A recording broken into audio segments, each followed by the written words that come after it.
So I've never made a reaction video before. I saw this come up in my recommended by Quinn Summer, a fellow Baki creator. Make sure to check him out. I enjoy iceberg videos on various topics. I think I'm fairly knowledgeable on Baki, so let's give it a watch and I'll give my thoughts throughout. I hope you enjoy. Subscribe to the Mysterious Chat channel for, I guess, stuff like this. Throughout the series, the Ogre's height has constantly changed. Yujiro is 6'3" feet tall. Sometimes we can see him a little smaller than he actually is. So yeah, this tends to be a common trend in most manga. Kangen is, I believe, even worse than this. But we even have panels back in the early junior arc which are just absolutely cursed. Just look at their legs here. So yeah, as expected, height really isn't the most consistent thing. It's kind of hard to really be super consistent with a manga that's like over 1,000 chapters, but yeah. I guess he's technically, as Quinn said, 6'3", but let's see the examples he actually shows. Sometimes he looks the same size as the indestructible Hanayama, who is 8 centimeters shorter than him. And other times, he looks the same size as General Stratum, who is 18 centimeters shorter than him. Yeah, like, look at this. 18 centimeters shorter, but he's, like, taller than Yujiro in this panel. Like, stuff like that. Is it a drawing error, or does he have the ability to get bigger when he wants to? Good point. Yujiro can probably get bigger. I wouldn't, take that as a impossibility. This is a little-known theory. Fans have started to debate the possibility that Jack is not actually Yuichiro Hanma's son. I personally haven't seen anyone in the fandom mention this. I don't really think it makes too much sense, but let's see what he has to say. This theory could work if we take into account the fact that Jack cannot activate his demon back. Yet. Just wait and see for what happens in, I guess, his up-and-coming arc, hopefully. Even with all his training, Jack has not been able to awaken the Hanma blood. So, could Jack really not be part of the Hanma family? This theory suggests that Jack's mother wanted revenge at all costs.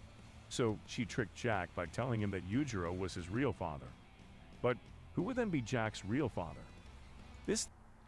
So if it was to go down like that, it would make sense, but it would ruin a lot of things regarding Jack's character. And as my favorite in the series, please don't do that. Theory tells us that one of the guards, or one of the bosses of the prison where Diane served her sentence, is Jack's real father. I don't know.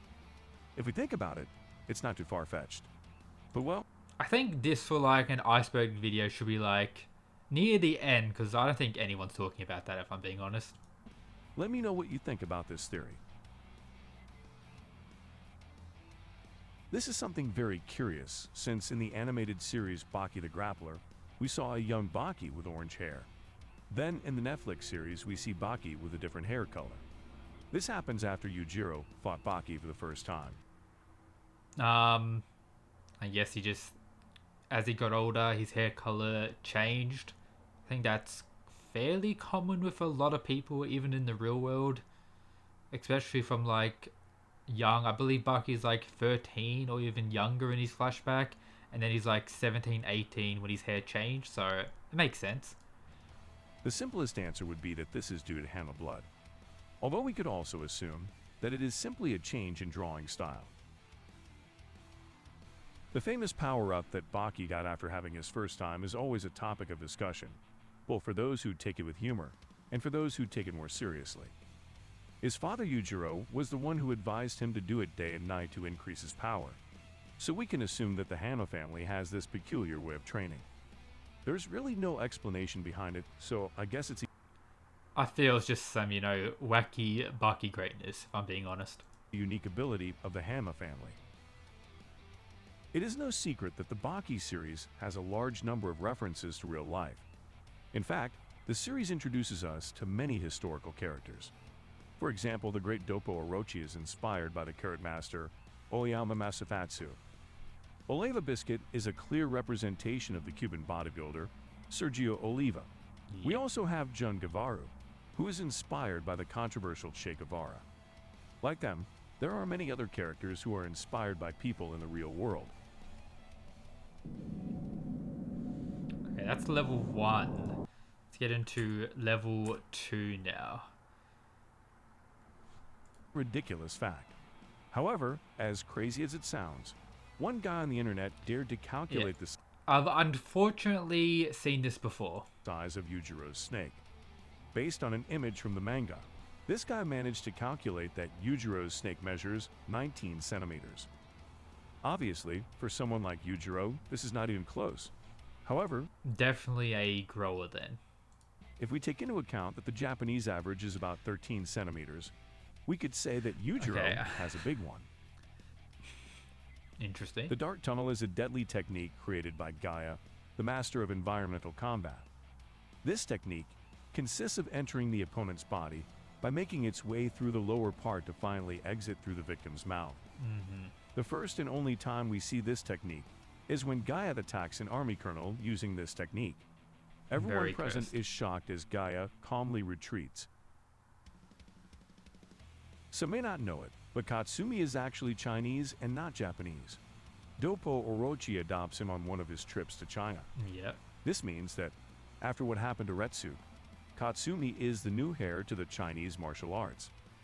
Now that he possesses Retsu's arm, he would be able Yeah, that's fair. This is kind of expanded on a little bit more in this spin-off manga if you want to give it a read, but only like a few parts of some chapters. to master techniques such as Shoori without any problem. In fact, in the sumo tournament, we could already see him using some Chinese Kenpo. Many of us remember that the main wish of the 5 prisoners was to know defeat. And This is also expanded on that same spin-off manga. indeed, they were all defeated, and their wish came true. But the truth is that one of them had already known defeat in the past. I'm talking about Yanagi. This man had already been defeated.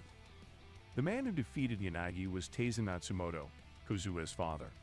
The two fought in a tournament where the prize was a large amount of money. Taisen won, but unfortunately he was hit by Yanagi's poisonous hand and ended up dying in his disciple's arms. In the 3rd season of the series, Spec meets Baki. The colonel tricks the boy by amicably offering him his hand. But the moment Baki falls into the trap, Spec gives him a severed hand of someone else and laughs at him. Spec says that the hand belonged to one of Baki's loved ones. After saying this, the criminal beats Baki. I think this was just Spec being a troll. It is not explained whose hand it belonged to, but perhaps it belonged to one of the friends Baki had when he was younger.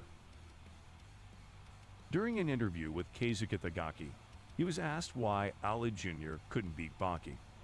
Itagaki responded by saying that actually things were a bit complicated because from the beginning he thought of putting Junior on the same level as Baki and Jack. In fact, he also mentioned that originally Ali Jr. was going to beat Jack. However, this idea was changed at the last minute, and As it should have been. some things took another turn. This would be the reason why Junior's starring role was cut so abruptly. Fans of the series have waited a long time to see the revenge of the prisoners. Recently, a spin-off series has been released with Gaia and Sikorsky as the main characters. It is not known if this series is canon or not. However, it does give some hope to fans to see the other inmates return. The thing about the Revenge Tokyo manga is that it was kind of just created for, their anime. It came out when the first season of the anime came out on Netflix just to show, I guess, the Japanese readers what's going on. Since then, it hasn't been mentioned whatsoever, so most likely just a single 5-chapter spin-off for all the prisoners won't be expanded or anything like that. And get their revenge.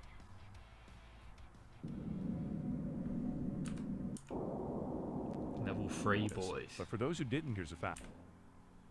Maybe many fans of the series already knew this, but for those who didn't, here's a fact. The author of the famous anime and manga Beastars is Paru Itagaki, who is in fact the daughter of Keisuke Itagaki. Beastars may be, the furry anime and manga, but I've seen the first 2 seasons and it's quite fire, but her being the daughter of, Itagaki is kinda funny. Itagaki, the creator of Baki. She has never shown her face, and in her public appearances, she can be seen wearing a chicken mask. In chapter number 52 of Baki the Grappler, an event occurred that to this day remains unsolved. I think it's very clear that it's meant to be the doctor in this situation, considering what happens before and after this actual chapter. It makes really no sense for it to be anyone else, but of course you have your theories, but based on everything that happens, when you look at the context, it should be him, but the fact that this actually happened is one of the, I guess, most mysterious writing choices. Yujiro Hanma was in a hotel room ready to sleep, but suddenly someone knocks on his door. Just as Yujiro tries to open the door, the person on the other side begins to turn the knob in the opposite direction. The strength of this mysterious person was so immense that Yujiro is surprised and does not understand what is happening. Yujiro breaks the door, but to his surprise there was no one on the other side. This person, in addition to being very strong, must have been incredibly fast. There are many theories. Some fans say it could be none other than Yuichiro Hanma, Yeah, of course they say that. the Ogre's father. Others say it was Dr. Koraha, or perhaps Nomi no Sukune. Another theory is that it was all just Yujiro's dream. I like the theory that it's Yujiro's dream. That makes the most sense, because that shouldn't have happened. It has long been theorized that the prehistoric caveman Pickle is an ancestor of the Hanma family. This is said because of the incredible strength and evolutionary capacity of the caveman, even down to his physical features. Yeah, could be. All this fits perfectly with the Hanma warriors. If this were true, it means that we have not yet seen Pickle's full potential. Imagine how strong he would be if he activates his demon back. In fact, some say that Pickle's berserker mode is actually an ancient version of the demon back. Also, that fist clash Yujiro had with Pickle felt like a brotherly embrace between two brothers. The author of the Baki series is known for his somewhat controversial tastes. He likes to put his characters in weird situations. He also likes to create uncomfortable scenes for the fans. An example of these would be the following.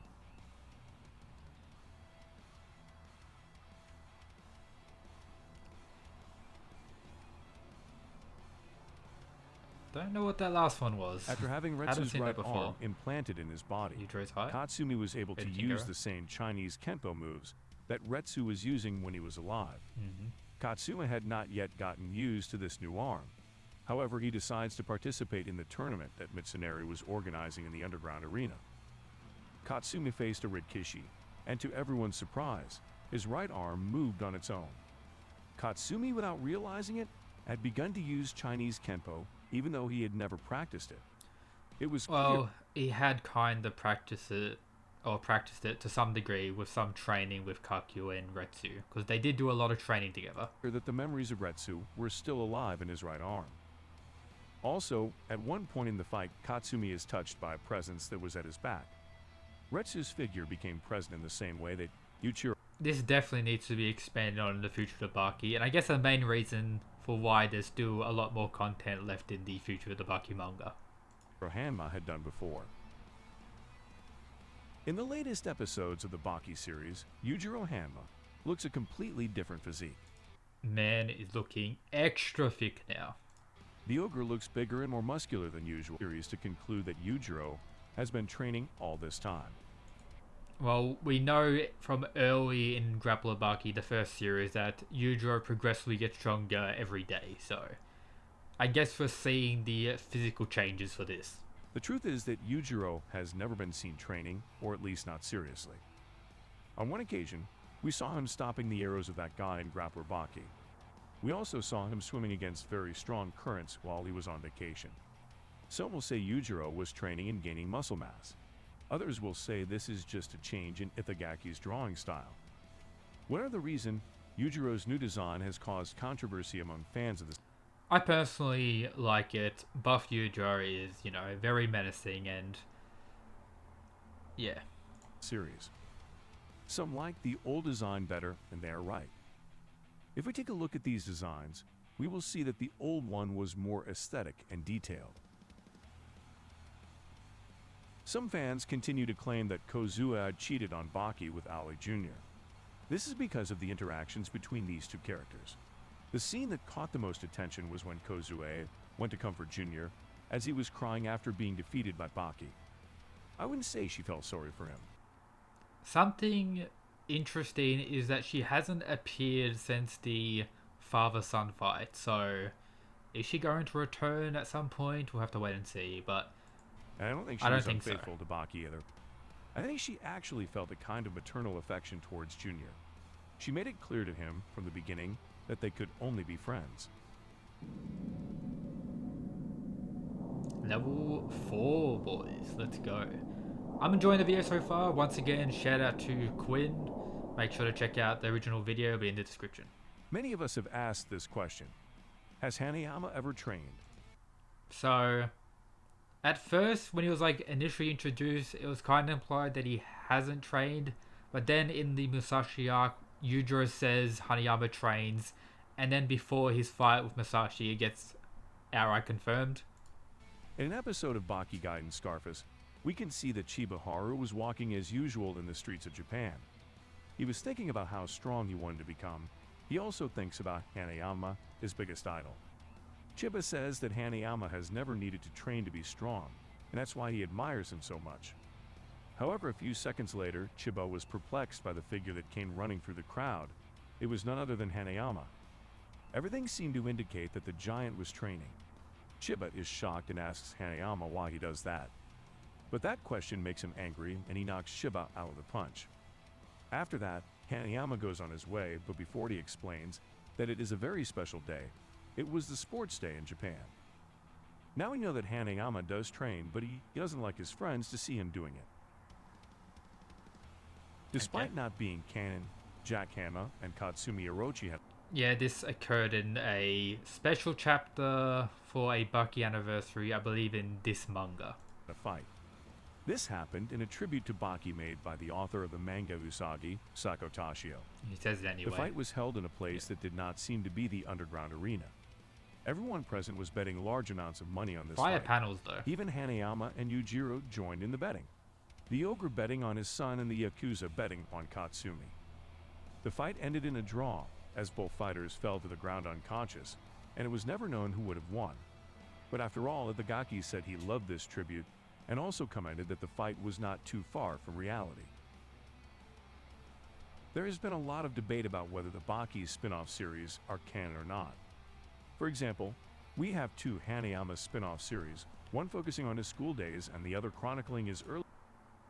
I would like to say most of them are canon. For example, Doppo's flashback, Hanayama's one, but some maybe not, especially, you know, the current Gaia and Sikorsky one. That's more just like comedy stuff. Early days as a mafia leader. In theory, the Hanayama spin-off school should be canon, as there are some references to it in Bakido. On the other hand, the recent spin-off Baki Gaiden Yuichi is not written or illustrated by Itagaki. He only supervises and approves the script. If that one isn't canon, that kind of saves the whole situation regarding Yanagi, but I'm just going to consider most of them canon just for the sake of it, because we don't really know. However, this story takes all the events of the main story and connects them to his story. In conclusion, I would say that this depends on the creator of the series. He is the one who has the decision to say if things are canon or not. To this day, many of us are still angry after being trolled by Netflix some time ago. Surely many of you remember that image Netflix shared on their social networks. That image featured Baki Hanma. The thing about this, right as it came out, it was pretty much confirmed that it's just for promoting both of them on Netflix. And Ohma facing each other. This was enough for fans of both series to explode with excitement. Unfortunately, this supposed collaboration was nothing more than a promotion. Baki and Ohma were not actually going to fight. It was just a publicity image that the company shared to promote both series. But hey, there is no doubt that a real collaboration between these two series would break the internet. Well, we do have the spin-off manga the Canon creators did for Baki's recent anniversary, where we get to see Pa Pang, the father of Saw Pang, fight young Doppo Orochi, and we get to see Ohma and Baki facing one another, Kuroki, Yujiro in the Kengan style, so we kinda did get a full chapter for a spin-off. After Musashi was defeated with the help of Tokugawa's sister, the old man decided to keep the samurai's body in a laboratory. Despite everyone's complaints, Musashi's body is still in perfect condition and is waiting to be revived in the future. Therefore, many fans theorize that inevitably, Minamoto will return and become the final boss. In my opinion, Musashi would be If Musashi was to return, I think that would be pretty cool, but I don't really see it happening. perfect as the final enemy. After all, we never saw him fight with his full power. I'm pretty sure that if Musashi We did see him fight with his full power against Yujiro, the swordless style. comes back to life, this time we will see his darker and more savage side. But just didn't get expanded out due to, Motobe. This man was a true demon. He didn't mind taking hundreds of innocent lives to get to the top. So if he comes back to life, there will be total chaos. There are many theories about the origin of the Hanma family. There are some that say they are real demons and others that say they are actually beings from another planet. If I had to choose one, it would be the demons. In the Baki series, there is a lot of spiritual stuff going on. I think the whole stuff about ancient Egypt during the father-son fight kinda implies that they're demons, but once again, aliens is an option. So the fact that demons exist is not far-fetched. Yujiro is the clear representation of what it means to be a demon. I'm not entirely convinced by the alien theory, but it's certainly very interesting. The only data we have about the Hanma family's past are the hieroglyphs in the pyramids of Egypt. Yeah. In these illustrations, we can see how two creatures duel. One seems to be the father and the other the son. These hieroglyphs explain that both father and son are destined to fight for eternity, and in these fights one must surely die.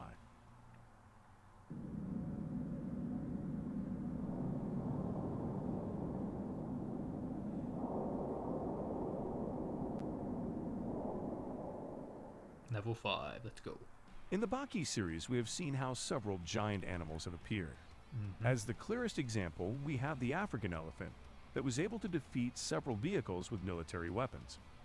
The truth is that it has never been explained if these animals have been modified by man or if they have simply evolved into giants. Pretty much, yeah. Baki will built different. That's really all. Without a doubt, Baki has had one of the worst childhoods in the series. The poor boy had to spend his childhood training to try to be his father. This in a forced way because his mother demanded him to become stronger. If Baki didn't become stronger, his mother would never want him. In fact, this woman used to beat him and humiliate him if he did not show improvement. Everything was ruined for Baki when Yujiro sent his mother to the other world. Also, when he brought in that box that many will remember what it contained. Definitely, Baki could not enjoy his childhood and had several traumas on his way to defeat Yujiro. True that. The power of imagination is a power that seems to be very recurrent in the Baki series. For a long time, it was said that this ability was exclusive to the Hanma family. Of this, we have several I don't think it was ever stated to be exclusive. examples. Baki is possibly the character who has used this technique the most. Definitely. However, there are several fighters who have also used this technique. For example, Nomi no Sukune or Musashi Miyamoto. Yeah. These two fighters use a technique similar to Baki's imaginary projection. So we could say that any fighter with a good training could use this technique. This could also be a way to say that Baki's demon brain doesn't actually relate to his imagination ability, as other non-Hanmas are able to use it. Another debate is whether the vacuum sword technique is the same as the imagination technique. Some claim that Musashi uses the imagination technique for his invisible swords. Others say that this technique is actually something else. Either way, we still don't know much about this peculiar technique. In the spin-off of Scarface, it is revealed that the Grandmaster was trying to clone Yuichiro Hanma and Hanayama. Possibly this character was using the same technology Tokugawa used to clone Musashi Miyamoto. The thing is, we don't really know if these spin-offs are canon or not. But assuming it is canon, that means that maybe we would have art where we would see some clones of the strongest fighters in the underground arena. That would be, I guess, cool. Some say that these clones will appear later in the manga Baki Do, and that Yuichiro Hanma's clone would come to cause chaos. Imagine Will that. we ever see Yujiro's other sons? This I is was a waiting for question this. many of us are still asking ourselves. However, it seems that Itagaki has really forgotten What this about fact. daughters? But who knows, maybe in the future an African Hanma, a Latin Hanma, or an Italian Hanma will appear in the series. Yujiro once said that during his journey he spread his seed all over the world. There's the line. But to this day, we only know of 2 of his sons, Jack and Baki. Who knows, here everything can happen when you least expect it. This is a personal want of mine. This is pretty undoubtedly interesting. one of the most shocking moments of the series. Mhm. Yujiro had gotten out of control and was about to destroy all the fighters in the underground arena. However, Tokugawa orders his men to shoot him. The ogre is hit with tranquilizer darts and is immobilized with a bayonet. Yep. No one in the arena had expected this, not even Yujiro himself. To this day, this event serves as a joke among the Baki fan community. Something to note about this is the tranquilizers. One of them should be able to kill like a large African like rhino, and Yujiro survived multiple of them. Something that, of course, it doesn't take away the humiliation of Yujiro during the scene, but still impressive to be able to survive those. And I think it was like an hour later he was already up. Imagine the Yujiro of these days being defeated by darts in a net. No, it wouldn't happen. In fact, those tranquilizer darts are the same ones with which Tokugawa put Pickle to sleep on many occasions. Yeah. I wonder, if these darts were so lethal, why they didn't use them to stop that African elephant that showed up causing chaos at the beginning Maybe this military in Africa doesn't have access to them. of Son of Ogre. What happened to Baki's mother was the starting point of many events that we now know in the series. In fact, there are some differences between the anime and manga version of this scene. In a manga, a more raw and disturbing scene is shown. If you pay attention between the 2 scenes, you can see the difference. This event marked the farewell of that orange-haired boy who always showed a smile in spite of everything. After this, Baki gets a great development as a character. You could say that his mother was the biggest obstacle in his way to live a free life, if we can call it that way. Level, what is it now? 6. Sheesh. Hopefully some wacky stuff is talked about now. Due to Jack Hanma's life of intoxication, it is clear that he will not live for long. In fact, Dr. Kuriha has told him so on several occasions. But according to Jack's own words, he does not expect to live long. Jack dying in, I guess, a future fight against Yujiro where he gains Yujiro's respect would be, I guess, a way to end him. Jack's only motive for living is to defeat Yujiro Hanma and thus avenge his mother. Many fans theorize that Jack's death could happen very soon. This after Jack rushed his confrontation against Baki. Recall that a couple of chapters ago, Jack challenged into a fight. Either way, if this comes to be true, it would certainly be a big blow for fans of the biting cyborg. True that. But I think it would be a cool Recently day in that way. Baki Do, we were introduced to a new character, Teimano Kivaya. This guy is a descendant of the ancient Sumo. Trash. The thing is that this guy appeared after kicking the famous Nasu stone. This is something that Itagaki took from real life to introduce into his story. If you don't know what I'm talking about, let me explain. A few months ago in Japan, it became known that the Nasu stone, or also known as the Killing Stone, had split in 2. This stone attracted many tourists every year. In Japan, it was said that this stone contained the spirit of a powerful demon, and that the day the stone broke, the demon would be released from its chains. When this happened, there were many theories. However, I think it is just a reference to the real world. I think so as well. One of the things fans are asking for the most is an alien That's invasion all of we're the Baki talking series. about. I'm not really convinced, but it would be something interesting for a non-canon spin-off. Fans demand that at some point Itagaki introduces an alien civilization different from the ones we already know about. Some fans say these beings could be conquerors who enjoy combat, so the series wouldn't stray too far from its roots. Imagine Yujiro teaming up with his 2 sons to defeat these invaders. I think It we would just do it, definitely be honestly. something crazy to see. Series is already wacky, just go all out. I have already uploaded 2 videos on this topic. You can watch them Okay. I'm just going to skip this one because... on episode of Baki Do. Yeah. Dr. Kuriha was talking to a friend of his who was also a doctor. After analyzing the ogre's brain, both specialists come to the conclusion that in the same chapter, that's what happened. It is simply several fans of this was one of the most bizarre moments. Has been accused on numerous occasions of being extremely nationalistic. Retsuka an audience, and in case you hold up. Now the series will be released for the first time for Spanish speakers. Let's not forget that Itagaki likes to ridicule the United. Yeah, I guess. Since the Retsukayo spin-off series was released, many people are wondering whether this story is canon or not. To understand this, it should be noted that this story is neither written nor drawn by Itagaki. However, as we said before, he is the one who has the final decision. The series tells the story of Retsu's life after waking up in another world. In this in this spin-off, the Musashiest mystery of the Baki series is what happened to Yuichiro Hanma. After hundreds. Indeed, a lot of people claim this like headcanon stuff that he like killed himself. Some claim he's still alive. The truth is, we don't know. Hundreds of chapters, we still don't know anything about this guy. Some say that Yujiro ended his father's life after fighting with him. Others say he is still alive but faked his death. It is even said that the man who knocked on Yujiro's door was Yuichiro, who came to bother him. This guy always had a big smile on his face. He was practically undefeated. Give us a spin-off. The only time please. he lost was in a fight fixed for money. Also, let's not forget that this monster faced a bombing from the air and came out unscathed. The only thing we have seen of this guy is when he manifested in front of Baki and Yujiro. Everyone present was able to see him, so we can rule out it being an illusion. And well, friends, here ends this interesting iceberg. Alright, great video by Quinn Summer. Let me know your thoughts of my boring reaction. Don't really know what I was doing, just wanted to check it out. Try something new. That's it, guys. Peace.